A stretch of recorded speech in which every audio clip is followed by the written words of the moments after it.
하나님 말씀 창세기 37장 1절부터 11절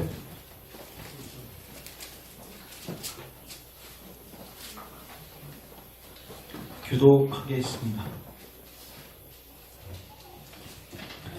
야곱이 가나안 땅 곧 그의 아버지가 거류하던 땅에 거주하였으니 야곱의 조상이 너와 아니라 지들이 17세의 소년으로서 그의 후일과 함께 양육칠 때에 그의 아버지의 아들들 빌하와 실바의 아들들과 더불어 함께 있었더니 그가 그들의 잘못을 아버지에게 말하더라. 요셉은 노년에 얻은 아들이므로 이스라엘이 여러 아들들보다 그를 더 사랑하므로 그를 위하여 채색옷을 지었더니 그의 형들이 아버지와 형들보다 더 사랑함을 보고 그를 위하여 그에게 편안하게 말할 수 없었더라. 요셉이 꿈을 꾸고 자기 형들에게 말하매 그들이 그를 더욱 미워하였더라. 요셉이 그들에게 청하건대 내가 큰 꿈을 꾸시오. 우리가 밭에서 곡식단을 묶더니 내 단은 일어서고 당신들의 단은 내 단을 둘러서서 절하더이다.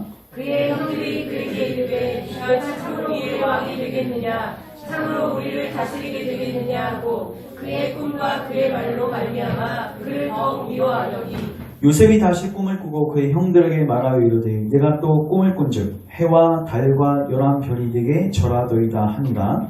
그가 그의 꿈을 아버지와 형들에게 말하매 아버지가 그를 꾸짖고 그에게 이르되 내가 꾼 꿈이 무엇이냐 나와 내 어머니와 내 형들이 참으로 가서 땅에 엎드려 내게 절하겠느냐. 같이 읽습니다. 그의 형들은 시기하되 그의 아버지는 그 말을 간직해 두었더라. 아멘. 사도행전 7장 가세요. 사도행전 7장. 이 친구들 사도행전 7장 9절부터 10절. 사도행전 7장 앞에도 있습니다. 자, 사도행전 7장 9절 10절 같이 읽습니다. 시작. 여러 조상이 요셉을 시기하여 애굽에 팔았더니 하나님이 그와 함께 계셔 그 모든 환난에서 건져내사 애굽 왕 바로 앞에서 은총과 지혜를 주시매 바로가 그를 애굽과 자기 온 집의 통치자로 세웠느니라. 아멘. 기도하겠습니다. 하나님, 오늘도 우리에게 지혜와 계시의 영을 부으사 하나님을 알게 하시고 주의 말씀을 깨닫게 하시고 이 말씀이 우리 가운데 실제가 되고 적용되어질 수 있도록 성령님 인하여 주옵소서. 오늘도 이 말씀을 통해서 우리의 죄가 선명하게 드러나고 우리의 모든 교만이 부서지게 하시고 겸손한 심령으로 주님의 은혜를 구하고 그 은혜 안에서 자유함과 참된 감사와 기쁨이 넘쳐날 수 있도록 하나님 오늘도 우리와 함께 하옵소서. 예수님의 이름으로 기도합니다. 아멘. 자, 오늘은 창세기 37장 1절부터 11절 그리고 사도행전 7장 9절부터 10절 말씀을 가지고 같이 한번 따라하겠습니다. 하나님이 저와 함께 계셔 하나님이 저와 함께 계셔 라는 제목을 가지고 주의 말씀 증거하도록 하겠습니다. 이제 창세기 오늘로서 아마 마지막 시간이 될 것 같아요. 우리가 여러 번에 걸쳐서 지금 창세기를 살폈는데 오늘 이제 마지막 요셉 이야기로 오늘 이제 마지막 창세기를 정리하도록 하겠습니다. 먼저 요셉 스토리를 잠깐 말씀을 드릴게요. 하나님께서 아브라함을 부르시고 이 아브라함에게 하셨던 약속을 누구에게 이으시냐면 이삭에게 이으시고 그리고 이삭 다음에 누가 있죠? 이거를 야곱이 있고 그 다음에 야곱의 12 아들 중에서 이제 하나님께서 특별히 요셉을 독특하게 사용하시는데 요셉이 형들보다 다른 점이 있었습니다. 일단 아버지의 사랑을 많이 받았고요. 그 다음에 하나님으로부터 꿈을 받았습니다. 하나님으로부터 꿈을 받았는데 그것은 형들이 나를 그리고 부모가 나를 섬길 것이라는 꿈이었어요. 그리고 꿈도 몇 번 꾸게 하시냐면 2번 꾸게 하셔서 부인도 못하게. 그러니까 이 꿈을 얘기했더니 형들은 시기하지만 아버지 야곱은 마음에 간직하였더라. 이 말은 뭐냐면요. 한 번 꿨으면 개꿈이라고 할 수 있는데 2번 꿨으니까 이거 진짜 이 아이한테 뭔가 하나님 일하실 것 같은데. 그리고 이미 아버지 야곱은요. 이미 그도 꿈을 꿔왔습니다. 베델에 갈 때 사닥다리 꿈을 꾸게 되죠. 그러니까 자기의 삶이 하나님의 꿈속에서 하나님의 인도하심 속에서 진행된 걸 알기 때문에 자기 아들 요셉도 꿈을 꾼 거를 듣고 나서 형들은 다 시기 질투하지만 자기는 그거를 마음에 간직하게 됩니다.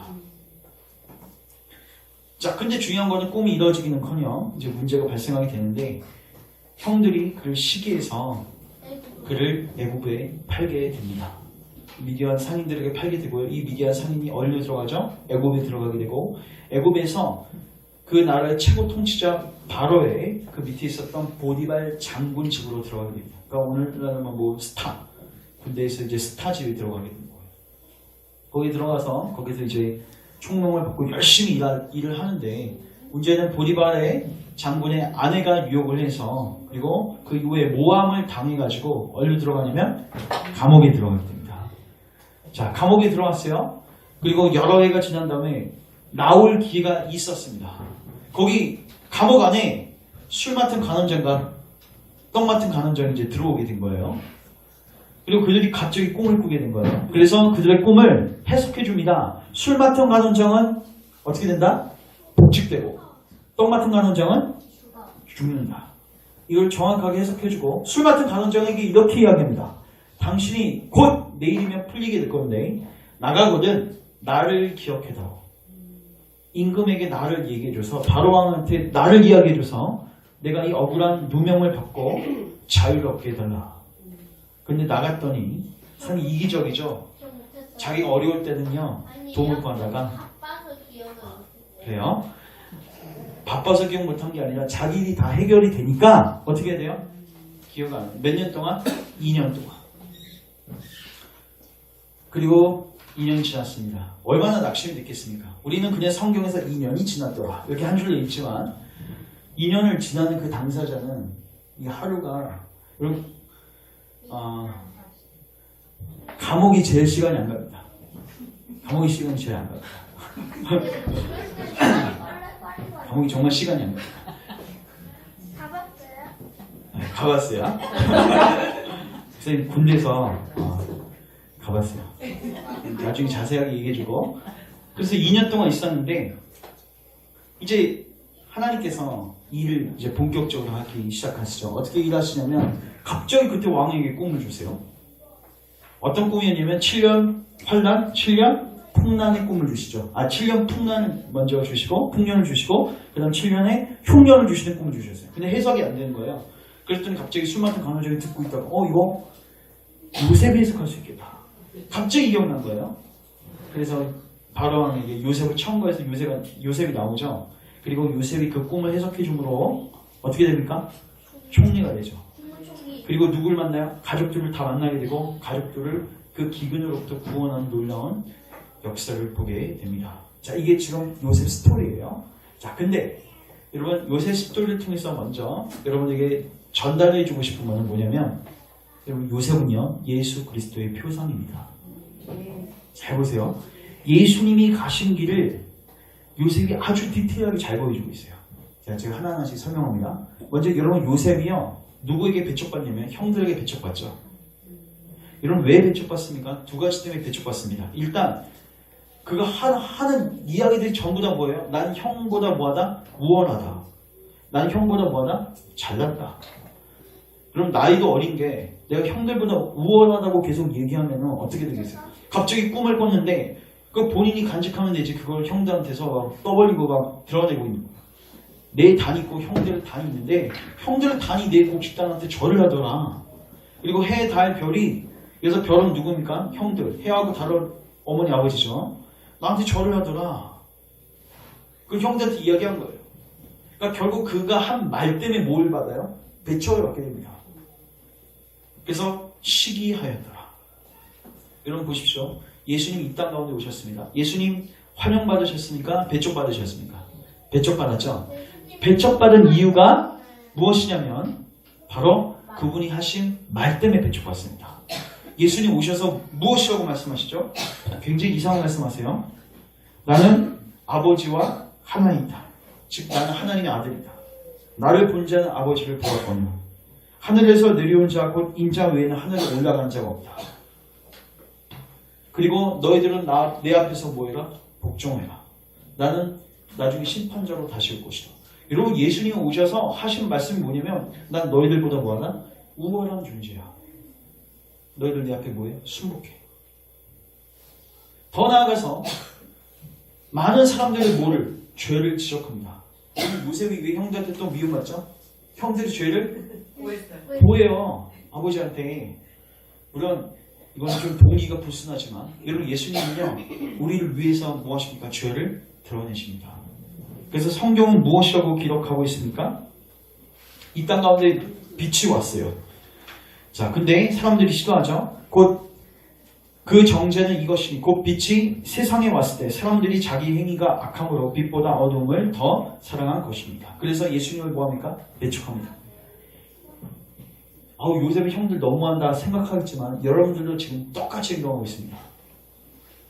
여러분 하나님이 예수님이 여러분들을 뭐 했습니까? 복음으로 초청하셨죠? 네. 예수님 앞에 굴복하라고 예수님 앞에 회개하고 예수님 믿으라고 요청하셨죠? 네. 여러분 똑같이 하고 계세요. 맞아요. 배척하고 계세요. 자, 근데 그게 끝났는가? 그렇게 배척하다가 실패하고 인생이 끝났는가? 아니죠. 요셉의 삶을 보시면요. 오늘 설교 제목이 뭐죠? 하나님이 저와 함께 계셔. 여러분 창세기 37장부터 그 이후에 쭉 보시면요. 애굽이 그 보리바 장군 집에 있을 때도 이렇게 표현되어 있습니다. 하나님이 저와 함께 계셔 형통하였더라. 감옥에 들어가게 되죠. 거기서도 하나님이 저와 함께 하심에 형통하게 되었더라. 형통이라는 단어의 정의가 뭔지 아십니까?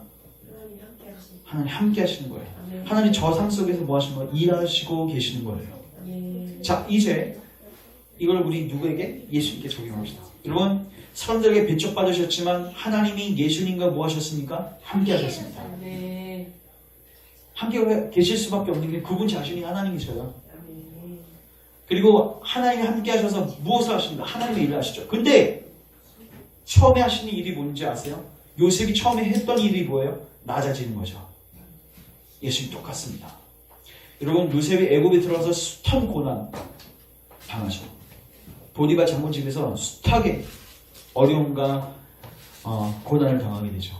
예수님 마찬가지죠. 그리고 모함을 쓰게 되죠. 여러분 이 세상에서 가장 억울한 모함을 쓰시고 죽으신 분이 예수 그리스도십니다. 여러분 복음서를 다 읽어보십시오. 예수님은 확고하게 무죄입니다. 어떻게 할 수 있냐면 빌라도 오늘 치자면 최종 판사입니다. 판사가 판결을 내릴 때 손을 씻고 이 판결에 대해서는 내게 책임이 없다라고 얘기하면서 판결을 내렸어요. 이 말은 뭐예요? 그러니까 판사 또한 예수님의 무죄를 인정한다는 뜻이죠. 바리새인들, 사두개인들이요 누구보다도 예수님의 무죄를 알고 있었습니다. 저도 신기해 죽겠어요. 어떻게 이 한 인간이 죄를 안 짓고 살 수 있는가? 근데 예수님 정말 죄를 안 짓고 사셨어요. 찾아보려고 해도 하나도 안 나. 먼지 하나 없어요. 근데 억울하게 모함당하고 죽으셨습니다. 자, 그건 끝입니까? 아니요. 자, 요셉 어떻게 됐죠? 하나님이 함께 하셨죠? 그래서 낮아졌죠? 근데 하나님이 한순간에 전화위복을 시키시죠. 뒤집어 엎으시죠. 낮추신다면 그 다음에 어떻게 하세요? 높이시죠. 예수 그리스도도 마찬가지십니다. 고난과 모함을 당하시고 십자가에 죽으셨습니다. 심지어 십자가상에서 마지막에 하셨던 말이 하나님이 왜 나를 버리셨습니까? 그러니까 그 어떤 누구가 봐도 예수님은 실패한 사람이에요. 하나님께 버림받은 존재니까. 근데요 예수님이요 3일 만에 부활하셨습니다. 믿으십니까? 네. 부활하시고 어디 가셨습니까? 승천하시고 하늘 보좌 우편. 우편은 임금이 앉는 의자예요. 그 지금 거기 가서 그냥 뭐 주무시고 계십니까? 아니죠. 뭐 하고 계세요? 통치하고 계시는 거예요. 여러분 이거 진짜 실제가 돼야 됩니다. 지금 여러분 삶 우연히 가고 있는 것 같습니까? 아니에요. 하늘과 땅에 있는 모든 권세를 내게 주셨습니다. 예수님의 절대 권세와 주권 속에 여러분의 삶이 지금 운행되고 있는 거예요. 예수님 온 우주 만물만 다스리는 게 아니라 여러분의 개개인의 한 삶, 그 한 사람의 그 삶을 지금 전부 다 주관하고 계신다. 끝입니까? 아니죠. 예수님 결국 어떻게 하십니까? 내게 오십니다. 재림하십니다. 그리고 심판주로서 오십니다. 그리고 다 이제 정리하십니다. 요셉을 마지막에 하나님이 뭘로 만드십니까? 주와 통치자로 삼으십니다. 마찬가지로 예수님을 하나님께서는 주와 통치자로 삼으실 것입니다. 그래서 여러분 요셉은 예수님에 대한 정확한 표상입니다. 예표. 자, 근데 이제 제가 이 부분을 적용시킬 게 있어요. 그러면은 일단 우리가 두 가지를 적용해야 되는데, 먼저 첫 번째, 복음은 무엇인가? 잘 보십시오. 요셉이 어려운 가운데 있었지만 하나님이 함께 하셨죠. 하나님이 일하셨죠. 그래서 하나님이 주와 통치자로 만드시죠. 요셉이 한 게 있어요, 없어요? 없죠?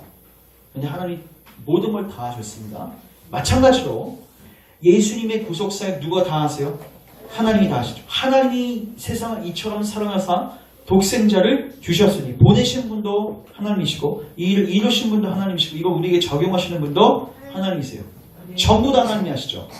그래서 기억하십시오. 복음은 하나님이 행하시는 것입니다. 아멘. 복음은 내가 하는 게 아니라 누가 하는 겁니까? 하나님. 하나님이 하시는 겁니다. 아멘. 제가 묻겠습니다. 결국 요셉이 그렇게 주와 통치자가 된 다음에 총리가 되었죠. 결국 하나님께서 왜 그를 통치자, 왜 총리가 되게 하셨습니까? 찾지 마시고 창세기 45장 5절에 요셉이 형들한테 이렇게 이야기합니다. 당신들은 나를 이곳에 팔았으므로 근심하지 마소서, 한탄하지 마소서. 하나님이 생명을 구원하시려고 나를 당신들 앞서 보내셨습니다. 뭘 구원하시려고? 생명. 또 창세기 50장에 보면 당신들은 나를 해하려 하였으나 하나님은 그것을 악의 선으로 바꾸사 오늘과 같이 만민의 생명을 구원하게 하시려 하셨나니. 아멘. 왜 요셉을 높이셨습니까? 왜 주와 통치자가 되게 하셨습니까? 생명 주기 위해서. 왜 하나님께서 예수님을 낮추시고 높이셨습니까? 생명 주기 위해서. 근데 이 모든 일들을, 생명 주는 일들을 누가 하셨다고요? 하나님이 하셨다고. 아멘. 여러분, 그래서 복음은요, 잘 기억하십시오. 복음은 여러분에게 무엇을 하라 하지 않습니다. 그것은 율법입니다. 잘 기억하셔야 돼요. 그럼 제가 묻겠습니다. 이게 율법인지 복음인지를 한번 맞춰보세요. 봉사 열심히 하십시오. 이건 복음입니까? 율법입니까? 율법이죠? 예배 열심히 드리십시오. 율법이죠?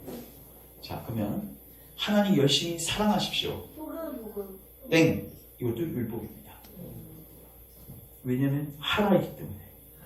복음은 이렇게 이야기합니다. 하나님이 너희를 사랑하셨다. 하나님이 모든 것을 다 행하셨다. 하나님이 저와 함께 계셨다. 그럼으로써 너희는 뭐하다? 이제 하나님을 배척했던 그 자리에서 회개하고, 요셉의 형들이 어떻게 해야지 복받을 수 있어요? 요셉 앞에 무릎 꿇는 거예요. 은혜 받을 만한 자격이 전혀 없죠. 죄인 중에 괴수죠. 죽어도 싸죠. 근데 무릎 꿇었을 때 은혜가, 용서가 그에게 임하는 거죠. 우리가 예수 그리스도 앞에 우리가 굴복하고 무릎 꿇고 주님을 배척했던 자리를 회개하고 주님의 생명을 우리에게 달라고 붙드는 순간, 이게 뭐예요? 이게 복음이에요. 복음은 우리에게 뭘 하라고 하는 게 아니라 하나님 다 하셨으니까 너희들 와서 뭐이다? 거저 누려라. 요셉의 형들이 무슨 그 요셉 방에 들어와서 대청소해서 무슨 그 곡식을 얻었겠습니까? 무슨 노동에서 얻었겠습니까? 그냥 주는 거예요. 하나님이 이 악을 뭘로 바꾸었다? 선으로 바꾸었다. 우리도 예수님을 어떻게 했습니까? 악하게 돼 있죠. 예수님 십자가에 못 박히게 한 장본인 누구세요? 그 당시에 바리새인 서기관들입니까? 아니죠. 여러분들 같이 있었어요. 근데 하나님께서 그 악을 뭘로 바꾸셨어요? 선으로 바꾸셨어요. 그 십자가상에서요, 가장 악한 일이 역사상에서 일어났습니다. 사탄이요, 음모를 꾸며가지고 예수님의 발꿈치를 물어버렸습니다. 근데요, 하나님이요, 그것을 선으로 바꾸셔서 뱀의 머리를 박살내고 사단의 머리를 박살내는 역사적 대사건으로 만드셨습니다. 그럼으로써 우리에게 이렇게 말씀하십니다. 복음은 하나님이 다 하셔서 너희는 뭐해? 그저 믿고 받아들여요. 여러분, 왜 복음이 좋은 소식입니까? 여러분, 교회에서 봉사하는 게 좋은 소식이에요? 예배 드린 거 여러분 자연스럽습니까? 좋습니까? 아니요. 솔직하게 얘기해 보세요. 여러분 하나님 사랑하고 이웃 사랑하십시오 하면 그래 나는 사랑이 많으니까 사랑할 수 있겠지. 아니 천만에요. 여러분 안에서 그런 선한 게 나올 수 없다고요. 복음은 하나님이 전부 다 하셨다고 이야기하는 겁니다. 그리고 너희는 그 예수님을 받아들이라는 거예요. 그래서 제가 이 부분을 여러분에게 꼭 말씀해 드리고 싶은데 잘 들어보십시오. 만약 여러분이 스스로 그리스도인으로 여기면서 그리스도인이 되거나 구원을 얻는 일에 어떤 식으로든 여러분 자신의 의무가 있다고 느낀다면, 내가 예수님 믿으려면 그리스도인이 되려면 이 정도의 의무는 해야지 이렇게 느끼고 있다면 분명히 말씀드리지만 여러분은 구원을 모르는 것이 아니다. 구원받은 것이 아닙니다. 만약 여러분이 선행을 자랑하고 업적을 자랑하고 깨달음을 자랑하고 심지어 내 믿음까지 자랑한다면, 그리고 그 외에 어떤 것을 자랑한다면 여러분들은 비그리스도인입니다. 왜냐하면 빌립보서에 근거하면 그리스도인들은 오직 그리스도 안에서 자랑합니다. 아멘. 오직 그리스도만 자랑합니다. 아멘. 자, 이제 마지막 두 번째 적용. 첫 번째 적용은 복음이 뭔지를 제가 알려드렸어요. 여러분이 해야 할 것은 뭐예요? 요셉의 형들처럼 배척했던 자리에서 뭐하고 이제 회개하고 그 요셉이 주는 그 축복을 받아 누리면 되는 거예요. 이 두 번째 적용. 하나님께서 일하시는 패턴이 있습니다. 여러분 잘 보십시오. 우리 금요기도회 때도 나눴지만 여러분 요셉이요, 하나님께서 꿈을 주시고 그를 통치자와 주로 세우셔서 모든 사람들과 알고 생명을 누리게 하시죠. 하나님의 뜻이죠. 아멘. 근데 그 꿈이 이루어지는데 몇 년 걸렸습니까? 13년 걸렸습니다. 요셉이 17세에 잡혀갔으니까 30세 총리 될 때까지 13년입니다. 그 13년 동안 무슨 기간이에요? 광야에 들어가는 기간이에요. 낮아지는 기간이에요. 여러분 아브라함이 75세 때 약속받죠? 너를 통해서 너에게 자손 주고 땅 주고 너를 통해서 모든 족속이 복을 받게 될 것이다. 몇 년 동안 침묵이 흐릅니까? 25년. 여러분 다윗이 하나님 왕으로 세우신다고 하죠? 이루어져 안 이루어져요? 이루어지죠? 기름 부음이 이미 있어요. 사무엘이 기름 부으니까.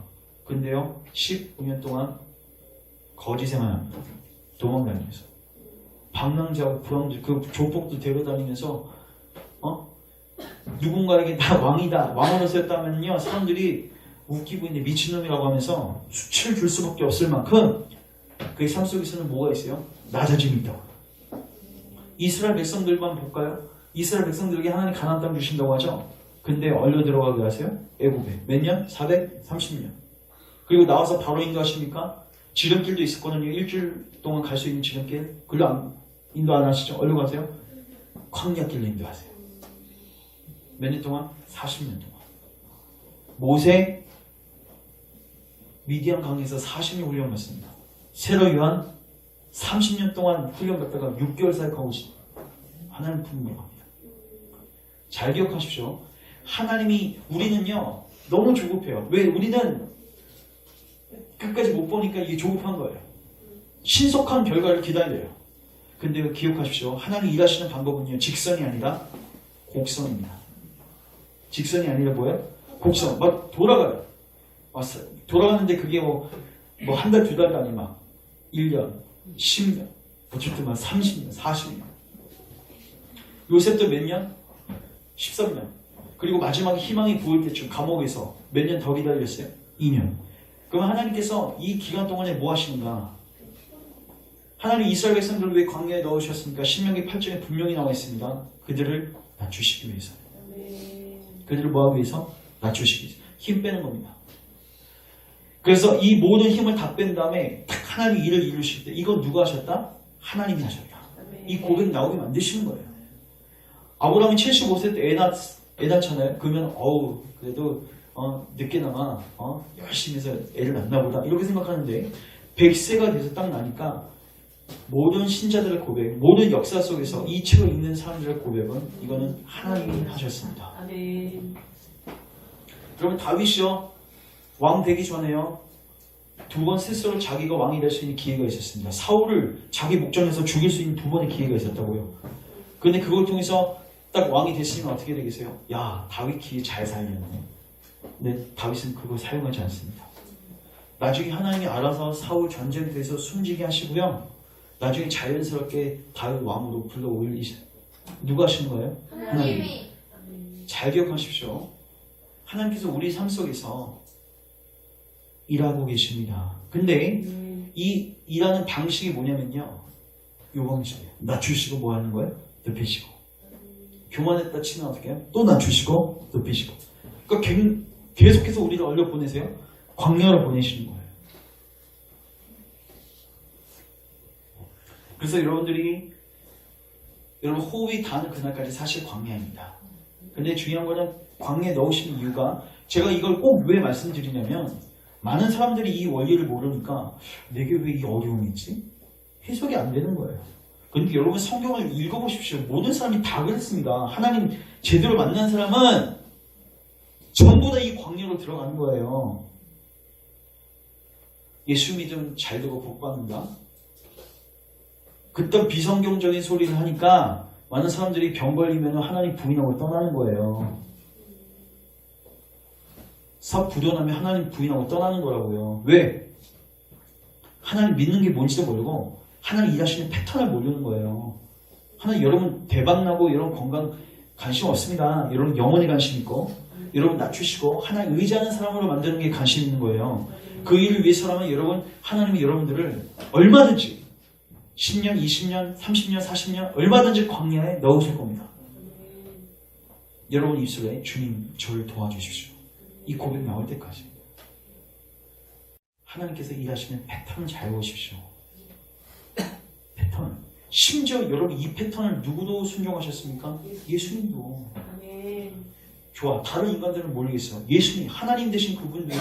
여러분 승기. 예수님께서 부활하시고 승천하시고 보좌 우편에 앉고 재림하시는 이 놀라운 그 승리의 역사를 경험하기 전에 예수님은 고난과 죽으심과 장사 되심에 이 낮아지심의 역사를 먼저 경험하게 됩니다.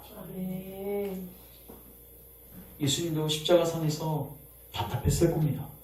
야, 왜 빨리 안 이루어지지? 예수님도 거기서 뭘 배우셨을까요? 겸손과 온유. 이미 예수님은 겸손과 온유를 갖고 태어나셨지만 예수님 그 가정 속에서 겸손과 온유를 확고하게 배우셨습니다. 더 나아가서 여러분 예수님 보내주신다는 약속 어디 처음에 기록되어 있어요. 창세기 3장 15절. 내가 여자 후손을 보내서 뱀의 머리를 밟고 너희들을 구원할게. 근데 왜 예수님 바로 안 오시죠? 우리는 빨리 직선도로가 열리길 원하는데. 자, 그래서 창세기 4장에 예수님이 오셨다. 그래서 성경책이 한 4-5장으로 끝나면 우리 이렇게 성경 공부 많이 할 필요도 없는데 왜 이 많은 성경책이 기록되어 있습니까? 예수님 오실 때까지 몇천 년 걸려요? 4,000년 걸려요. 그럼 여러분 예수님 오실 때까지 왜 4,000년 걸렸다고 생각하십니까? 예수님이 하나님께서 예수님 보내서 여자 후손 보내서 너희 구원할게 하니까 인간들이 뭐라고 얘기해요? 주님 스톱! 제가 한번 해볼게요. 주님 좀 쉬고 계세요. 아유 주님 그렇게 오실 필요 없습니다. 저희의 노력으로 제가 한번 힘 써봐서 우리 구원을 이뤄볼게요. 그게 몇 년이에요? 4,000년. 힘 다 빼버리시는 거예요. 선민의식을 다 뽑아내시는 거라고요. 그리고 때가 참에 하나님께서 아들을 보내셨다. 그때가 어떤 때예요? 이 숨겨진 기간, 이 고난의 기간, 이 광야의 기간을 다 지나고 난 다음에 하나님이 보내신 겁니다. 그래서 하나님께서 지금도 일하시는 패턴은 동일합니다.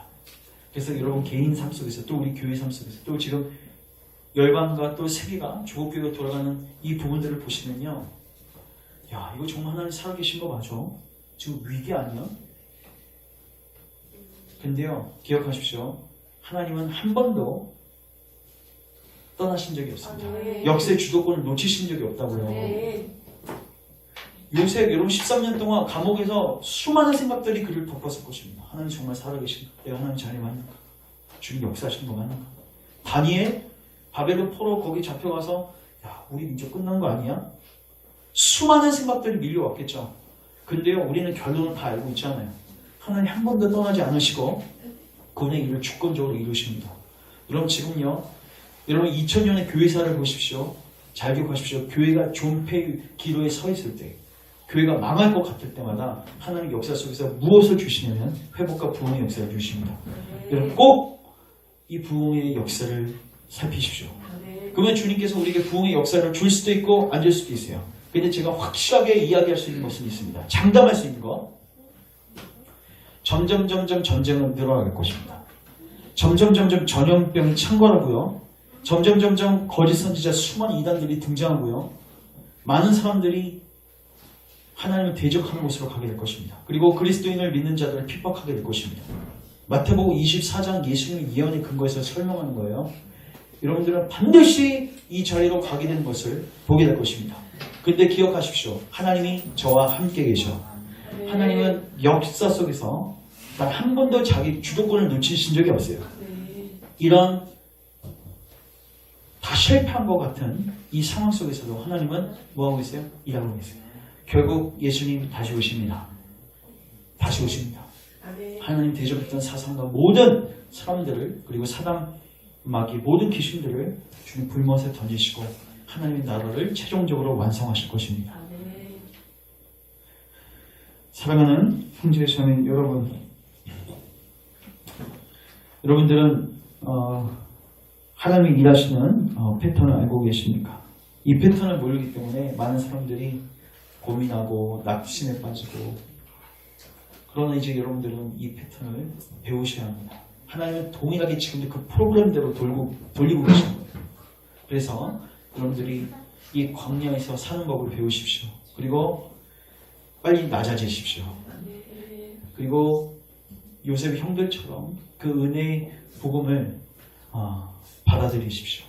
하나님을 대적하고 배척했던 그 삶을 회개하시고 하나님께서 은혜를 거저주시는 복음을 받아들이셔서 그 은혜를 풍족하게 누리고, 또한 여러분 삶 가운데서 이 고난 가운데서 일하시는 하나님의 영광을 봤으면 좋겠습니다. 기도하겠습니다. 사랑의 주님, 오늘 우리가 요셉의 삶을 통해서 예수님의 사역을 살폈고, 또 우리가 어떻게 이 광야의 길을 통과해야 하는지를 살폈습니다. 하나님, 우리가 이제 주 예수 그리스도를 배척했던 그 자리에서 떠나 회개하게 하시고, 이제 주 은혜의 복음을 전심으로 붙들고 믿고 의지하는 자리에 서게 도와주옵소서. 생명을 누리게 하옵소서. 또 우리 삶 가운데서, 또 교회 가운데서, 이 세대 가운데서 하나님 일하고 계심을 오늘 우리가 살폈습니다.